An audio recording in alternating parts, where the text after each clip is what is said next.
Hello बच्चों, चलिए आज इकोनॉमिक्स पढ़ते हैं और इसके बुक के पीछे जितने भी एमसीक्यू है मॉडल पेपर का उसे सॉल्व करते हैं।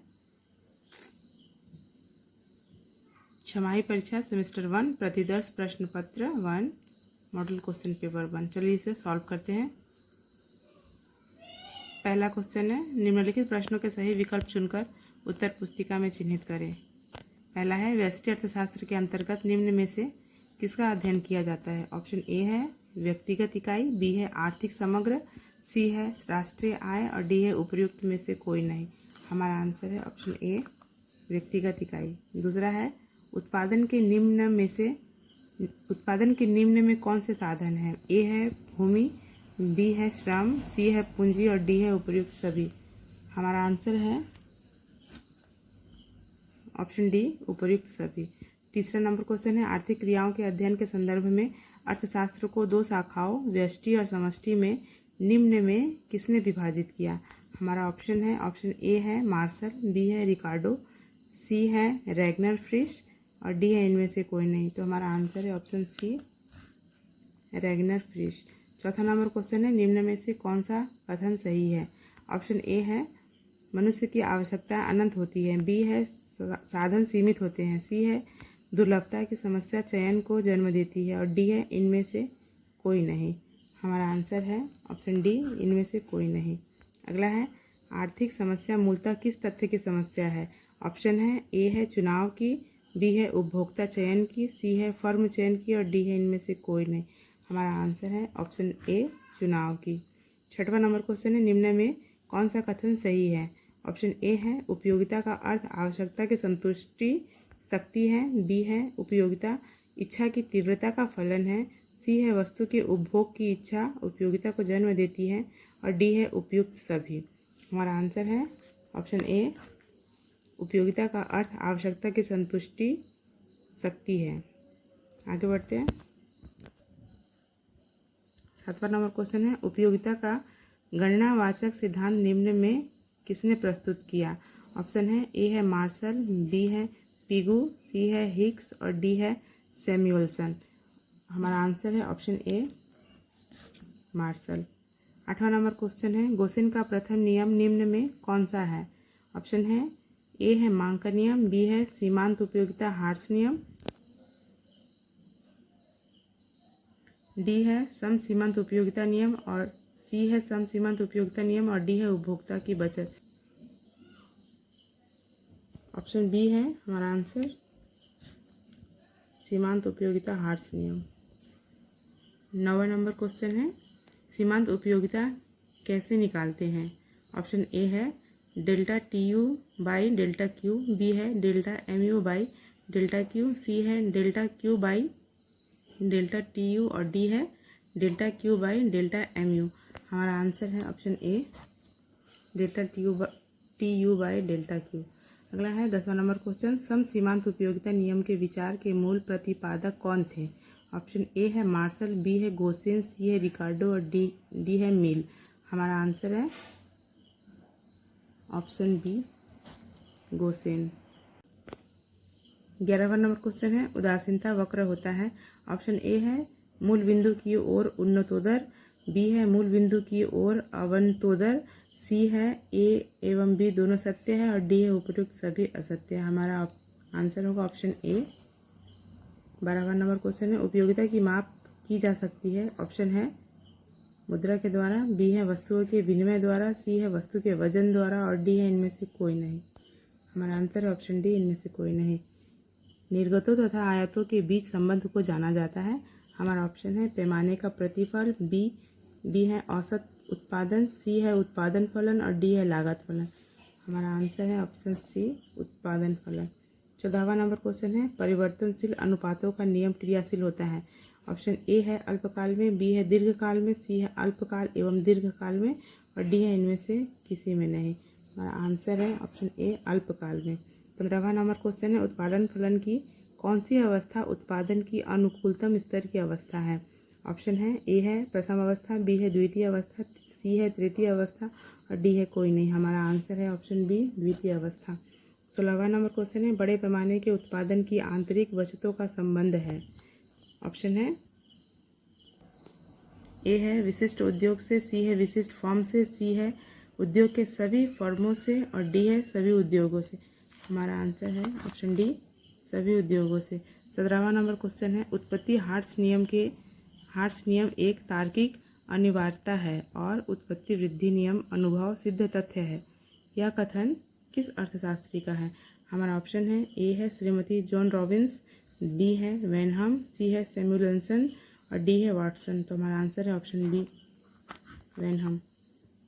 18वां नंबर क्वेश्चन है एक परिवर्तनशील साधन का सीमांत प्रतिफल शून्य या ऋणात्मक हो सकता है लेकिन औसत उत्पादन हमेशा होता है। ए है धनात्मक, बी है ऋणात्मक, सी है अधिकतम और डी है न्यूनतम। हमारा आंसर होगा ऑप्शन ए धनात्मक। 19वां नंबर क्वेश्चन है जब हम एक परिवर्तनशील साधन वाले उत्पादन फलन की विवेचना करते हैं तब इसे कहा जाता है। ऑप्शन है ए है उत्पादन के साधन, बी है दीर्घकालीन उत्पादन फलन, सी है अल्पकालीन उत्पादन फलन और डी है कोई नहीं। हमारा आंसर है ऑप्शन सी। 20वां नंबर क्वेश्चन है सांख्यिकी सामग्री कितने भागों में विभक्त की जा सकती है?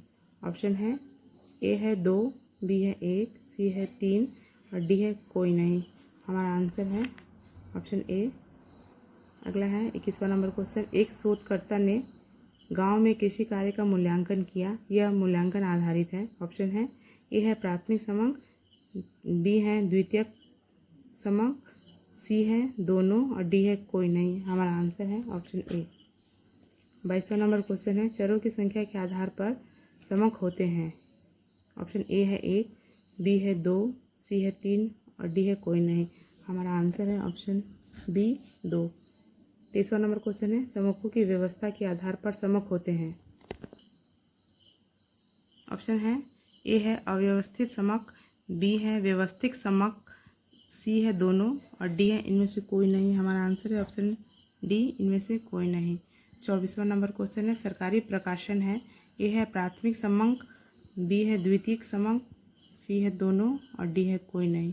हमारा आंसर है ऑप्शन बी। अगला है 25वां नंबर क्वेश्चन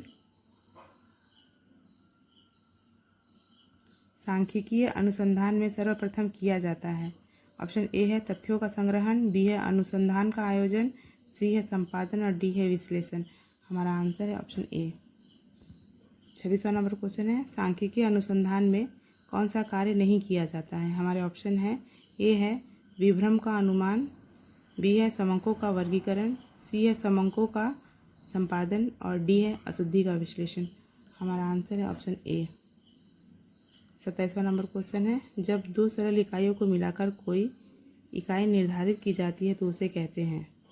ऑप्शन ए है सरल इकाई, बी है मिश्रित इकाई, सी है विश्लेषण इकाई और डी है निर्वचन इकाई।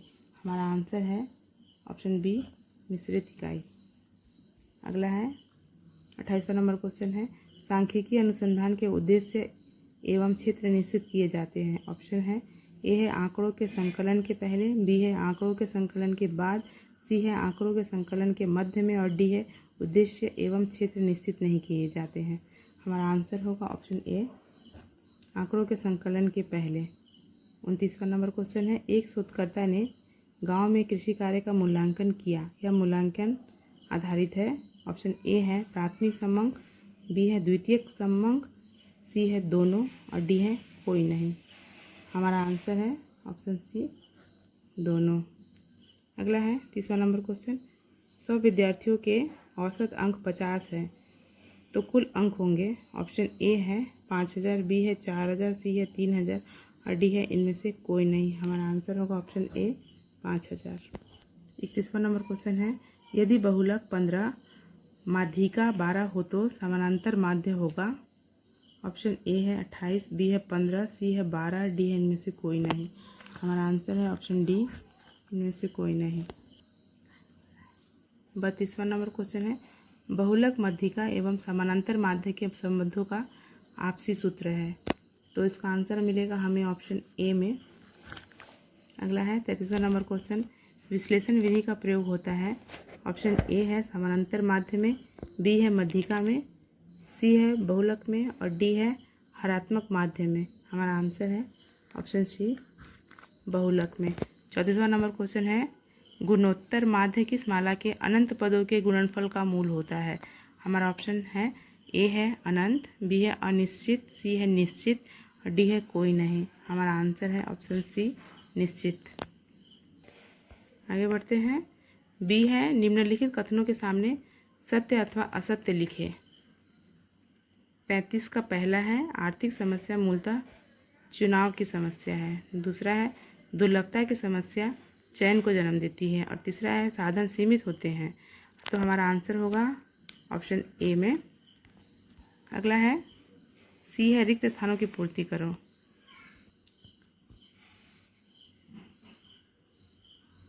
36वां नंबर क्वेश्चन है, सामान्य वस्तुओं के लिए मांग का नियम वस्तु की कीमत एवं वस्तु की मांग के बीच व्यक्त करता है। हमारा ऑप्शन है ए है सीधे संबंध को, बी है धनात्मक संबंध को, सी है विपरीत संबंध को और डी है इनमें से कोई नहीं। हमारा आंसर है ऑप्शन सी विपरीत संबंध को। अगला है ई है स्तंभ ए को स्तंभ बी से मिलाओ। ए में है मौद्रिक लागत, उसे मैच करना है बी से कच्चे माल पर व्यय। दूसरा है स्थिर लागत, उसे मैच करना है ई के साथ। तीसरा है केवल परिवर्तनशील लागत, उसे मैच करना है सी के साथ।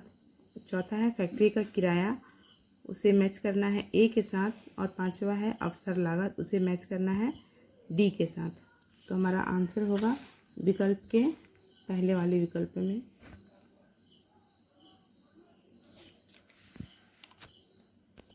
आगे बढ़ेंगे, 40वां नंबर क्वेश्चन, निम्नलिखित अवतरण को ध्यानपूर्वक पढ़ें और पूछे गए प्रश्नों के उत्तर दें। तो इस पैराग्राफ को पढ़ना है और इसमें जो ऑप्शन दिया गया है, इसमें जो क्वेश्चन दिया गया है, आर्थिक विकास किससे संबंधित है। तो इसके हमारे ऑप्शन है ए है आर्थिक आवश्यकता, बी है उद्योग, सी है कारखाना और डी है उपरोक्त कोई नहीं। तो हमारा आंसर है ऑप्शन ए आर्थिक आवश्यकता। तो चलिए आज के लिए इतना ही, मिलते हैं नेक्स्ट वीडियो में। Thank you.